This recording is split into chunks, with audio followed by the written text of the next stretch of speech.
Lahir dalam pertempuran. Apakah manusia pernah damai? Di masa prasejarah yang suram, jauh sebelum kota pertama bangkit dari dataran subur Mesopotamia atau roda berputar di bawah kecerdikan tangan bangsa Sumeria, telah terjadi pertumpahan darah.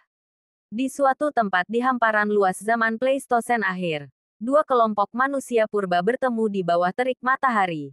Peralatan primitif mereka digenggam dengan tangan gemetar. Apakah mereka merupakan klan yang bersaing memperebutkan sumber daya yang langka di Afrika? Atau mungkin sekelompok pemburu pengumpul yang wilayahnya sudah terlalu kecil untuk mereka berdua? Catatan arkeologis hanya memberikan potongan-potongan kisah ini. Namun potongan-potongan ini berbicara dengan keganasan yang tak terbantahkan. Di lokasi Nataruk, dekat Danau Turkana di Kenya, kerangka-kerangka tergeletak dalam keadaan kacau balau sebagai bukti kekerasan. Berusia sekitar 10.000 tahun yang lalu, sisa-sisa ini memiliki tanda-tanda perang yang jelas. Tengkoraknya retak karena benda tumpul. Tulang rusuknya tertusuk panah berujung obsidian. Orang-orang ini dibunuh bukan karena tindakan kekerasan yang terjadi secara acak, namun karena konflik yang terorganisasi. Tulis Marta Mirazon Laher, arkeolog utama penggalian Nataruk, menyimpulkan sebuah cerita yang tidak terukir di tinta, melainkan di tulang belulang orang-orang yang gugur. Dari Nataruk hingga saat ini, polanya tetap tidak terputus, peperangan terus-menerus.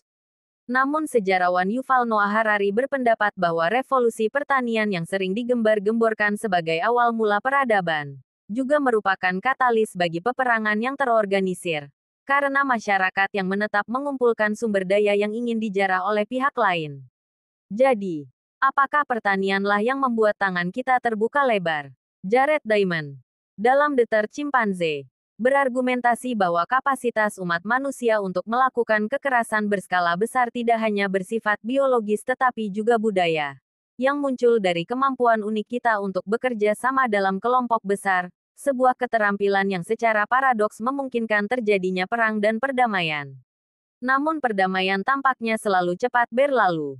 Dari panah obsidian di Nataruk hingga pembantaian mekanis pada abad ke-20 dan ke-21.